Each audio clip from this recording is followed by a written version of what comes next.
Hello everyone and welcome back. आज की इस वीडियो में हम बात करेंगे कि छोटे बच्चों को स्पेशली जो फर्स्ट सेकंड स्टैंडर्ड में है उनको हम 2 से लेकर 9 तक के टेबल कैसे लर्न करवाएं। हम क्या ऐसा करें कि बच्चों को जल्दी से जल्दी टेबल याद हो जाए। तो अक्सर बच्चों को टेबल सिखाते समय हम पेरेंट्स कुछ गलतियां करते हैं जिसकी वजह से बच्चों को टेबल बोरिंग लगने लगते हैं और वो याद होने में भी बहुत टाइम लगता है।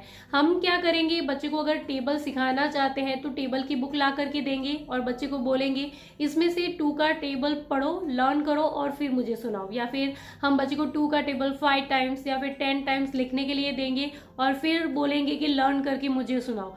ऐसे बच्चे को बिल्कुल भी याद नहीं होगा। अगर अपने बच्चे को रील्स देखते हुए देखा होगा, बच्चा अगर रील्स देखता है तो उसमें जो पॉपुलर सॉन्ग होते हैं वो बच्चे बहुत आराम से लर्न कर लेते हैं। या फिर बच्चा अगर कार्टून देखता है तो उसमें जो पॉपुलर डायलॉग होते हैं वो भी बहुत इजीली उनको याद हो जाते हैं। तो वो उन्होंने कैसे याद किए?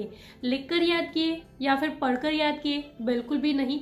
छोटे बच्चों को कोई भी चीजें कैसे लर्न होती है, कैसे याद होती है, वो चीजें बच्चे के सामने आती गई, बच्चा उसको रिपीटेडली सुनता गया और उसको वो लर्न हो गई। अगर आपने केजी के या फिर नर्सरी के टीचर को बच्चों को पढ़ाते हुए देखा है, वही चीजें आपको करनी है। वो क्या करेंगे, अगर वो बच्चे को ABCD या फिर पोएम या कोई स्टोरी सिखाना चाहते हैं तो वो क्या करेंगे, खुद लाउड वॉइस में एक रिदम में वो चीजें बच्चे के सामने गाएंगे, बच्चे को रिपीट करने के लिए बोलेंगे और इससे छोटे बच्चे को बहुत जल्दी वो याद हो जाता है। तो यही चीजें आपको टेबल सिखाते समय भी फॉलो करनी है।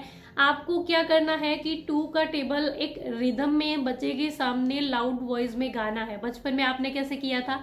2 1 2, 2 2 4, 2 3 6।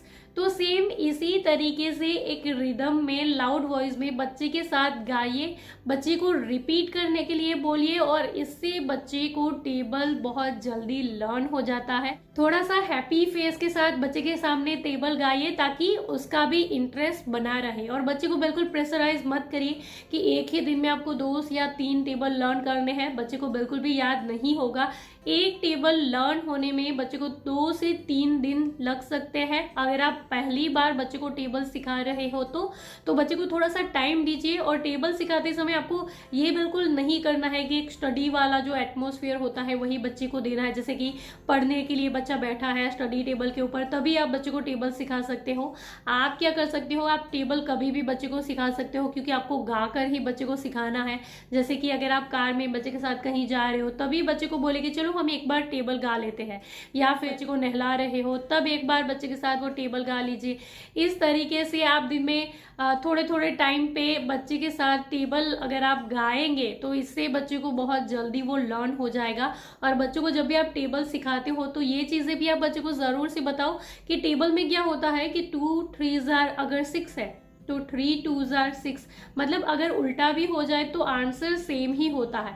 इससे बच्चे को क्या फायदा मिलेगा कि जब आप 5 तक के टेबल बच्चे को आपने लर्न करवा दिए, फिर अगर आप 6 7 8 9 का लर्न करवाने वाले हो तो तब आपको क्या करना है कि बच्चे को ये बता दीजिए कि आधा टेबल तो आपने पहले ही लर्न कर लिया। मतलब बच्चे को अगर पता है कि 5 6 30 होता है तो 6 5 ऑल्सो 30, मतलब आधा टेबल तो उसने पहले ही लर्न कर लिया। 5 तक तो उसको पता ही है, उसको उल्टा ही करना है। तो इसी बच्चे का थोड़ा सा कॉन्फिडेंस बूस्ट हो जाएगा कि हाँ अच्छा आधा तो मैंने कर लिया, और आधा भी वो बहुत जल्दी लर्न कर लेगा। तो इस तरीके से बच्चे को आप टेबल लर्न करवा सकते हैं। यही एकमात्र तरीका है। खुद बच्चे के साथ लाउड वॉइस में एक रिदम में टेबल गाइए और बच्चे को रिपीट करने के लिए बोले। इससे बच्चा टेबल बहुत जल्दी लर्न करेगा। 2-3 दिन से अगर आप इस तरीके से एक टेबल लर्न करवा रहे हो, फिर भी अगर बच्चा छोटी मोटी मिस्टेक्स कर रहा है तब आप बच्चे को लिखने के लिए दे सकते हो, या फिर तब आप बच्चे को बोल सकते हो कि अब आप पढ़कर लर्न करने की कोशिश करो। पहले ही अगर आप बच्चे को 5 टाइम्स या 10 टाइम्स लिखने के लिए बोलेंगे या फिर बच्चे को सिर्फ टेबल की बुक दे देंगे तो इससे बच्चा बिल्कुल लर्न नहीं कर पाएगा। So this is all for today. I hope कि मेरी ये सारी बातें, ये छोटी सी इन्फॉर्मेशन आपके लिए ज़रूर से यूज़फुल रही होगी। अगर मेरी इस वीडियो से आपकी कोई भी मदद हुई है, वीडियो अगर आपके लिए यूज़फुल था तो इस वीडियो को लाइक और शेयर ज़रूर करिएगा। इसके अलावा और कुछ अगर आप मुझसे पूछना चाहते हो, कुछ बताना चाहते हो तो भी नीचे कमेंट बॉक्स में ज़रूर से लिख सकते हो। आपके कमेंट्स का इंतज़ार रहेगा। Thank you for watching this video. Bye bye.